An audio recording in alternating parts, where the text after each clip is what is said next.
Hey everyone, we're on our last part of the one and only Ivan.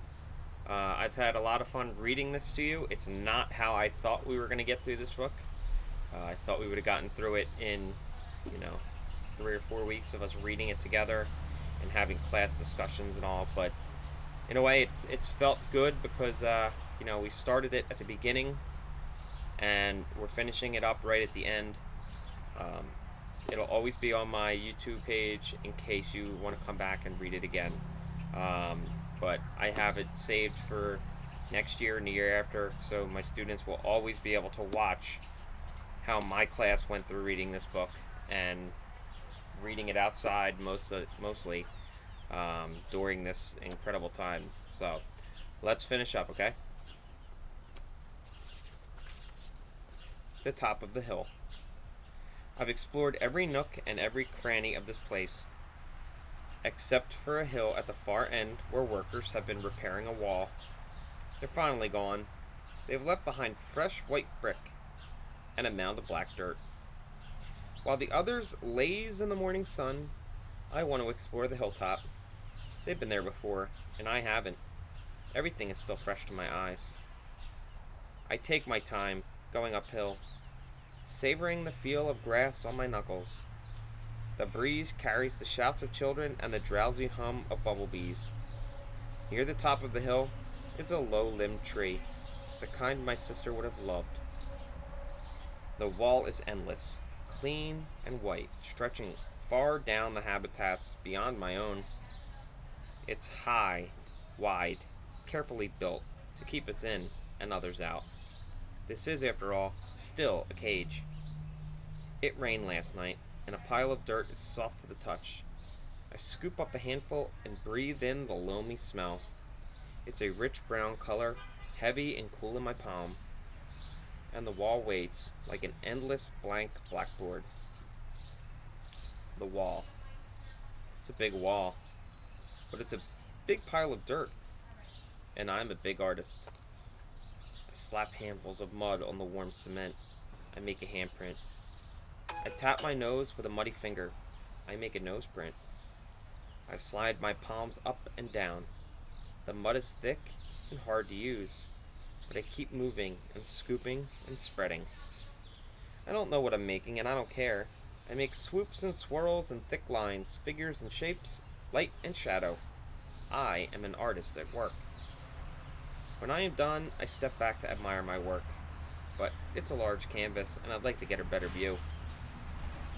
I go to the thick limbed tree and grab the lowest branch. I try to swing my legs. Oomph! I land hard.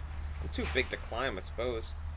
I try again anyway, and this time I pull myself onto the first limb, gasping for breath. One more limb, two, and I can't go any further. Perched halfway up the tree, I sit, and I see my troop still dozing contentedly. I take in the wall, splattered and splashed with mud.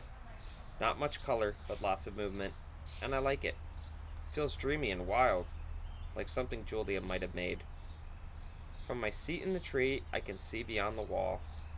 I see giraffes and hippos. I see deer with legs like delicate twigs. I see a bear snoozing in a hollow log.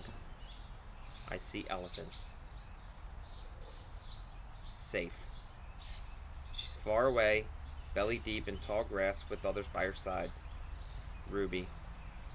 She's here, Stella, I whisper. Ruby is safe, just like I promised.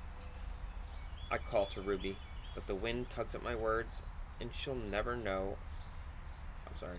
I call to Ruby, but the wind tugs at my words, and I know she'll never hear me. Still, Ruby pauses for a second, her ears spread wide like tiny sails. Then, with a lumbering grace, she moves on through the grass. Silverback. It's a cloudy evening, chill and drizzly. Dinner is on its way, but I don't care. At night we sleep in our den, but I'm always the last to head inside. I've been inside long enough. This time of day there aren't many visitors, just a few stragglers leaning on the wall that separates us. They point, take a couple of photos, then head over to the nearby giraffes. One of our keepers is beckoning. Reluctantly, I turn to go. Out of the corner of my eye, I see someone running. I pause. It's a girl with dark hair, lugging a backpack. A man follows behind, racing to catch up. Ivan! The girl yells. Ivan! It's Julia.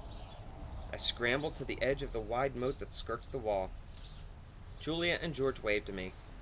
I dash back and forth, hooting and grunting, doing a gorilla dance of happiness. Calm down, says a voice. You're behaving like a chimp. I freeze. A tiny, nut-brown, big-eared head pops out of Julia's backpack. Nice place, Bob says. Bob, I say, it's you! In the flesh. How? Where? I can't seem to find the words. George's job at the zoo doesn't start till next month, so he and Julia made an agreement. She's walking 3 extra dogs to cover my food. And get this, they're all poodles. You said you didn't want a home, I say.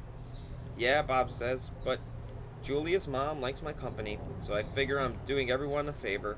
It's a win-win. Julia pushes Bob head back in the backpack. You're not supposed to be here, she reminds him. Ivan looks great, doesn't he, Jules? George asks. Stronger, happier.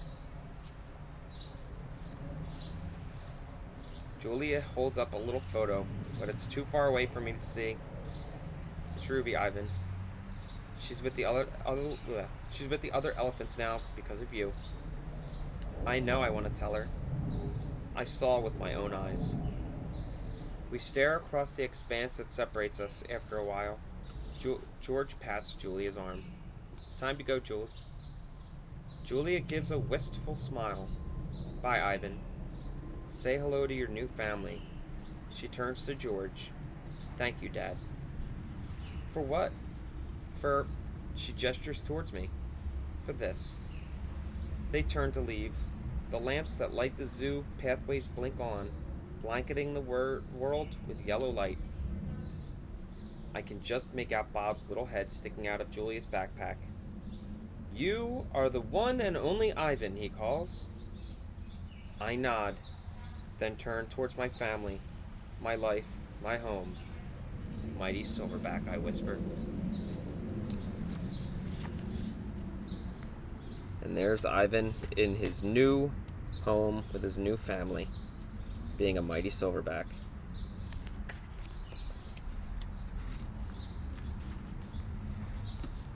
Well, guys, thank you for listening. Thanks for watching the videos. Thanks for learning. And I guess this is it for our time with Ivan, and your time of going to 3rd grade is coming to an end. So I want to thank you guys for trying so hard, for sticking it out through all of this, and I'll always be very proud, and I'll never forget my first class. I'll see you next time in the classroom.